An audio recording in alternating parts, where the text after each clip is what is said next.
हमारी अंग अंग गुलाब लेखा खिलल बदनवा कि सुनी सुनी भगवान जन बिहान होके दी कि सुनी सुनी भगवान जन बिहान होके दी कि आज राजा जी के कोरे में जवन होके दी आज राजा जी के कोरे में जवन होके दी आज बाप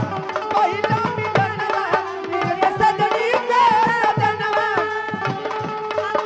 गुलाब लियन की ललवा बदनवा सुनी सुनी भगवान जन बिहान होके दी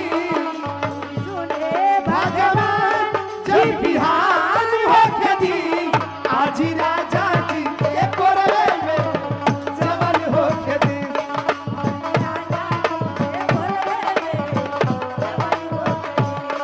आज राजा जी के कोरे में जवन होके दी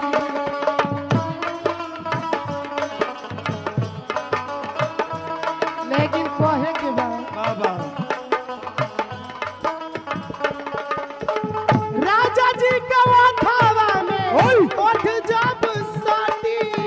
राजा जी के ओठवा में ओठ जाब सटी राजा जी के ओठवा में ओठ जाब सटी भुकुर भुकुर बारी हमारा मनवा के भोती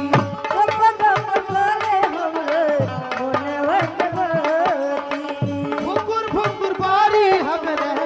मनवा के भोती और ये पुरस्कार हमारे राधे टू इंटरटेनमेंट प्रोग्राम ना राधे इंटरटेनमेंट मर्दे गाजीपुर ये हमारे चैनल वाले भैया की तरफ से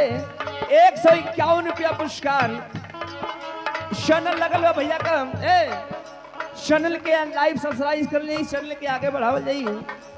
और जितनी कार्यक्रम आज के होता चैनल के माध्यम से देखे के मिली हमारे राधे भैया के तरफ से लगातार सेवक ही तो आगल आकाश से समन बहुत राजा जी के ओठवा में ओठ जब साटी राजा जी के कोरे में ओठ जब साटी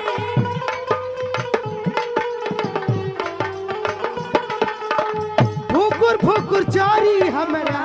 मनवा के भोती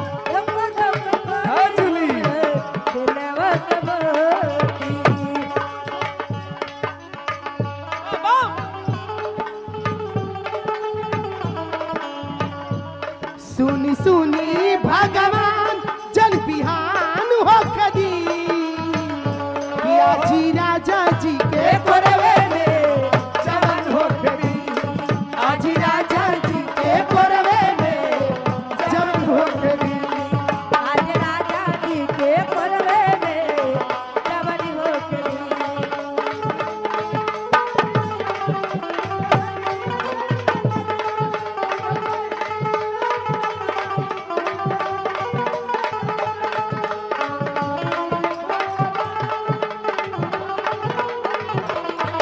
आज राजा जी के कोरवे में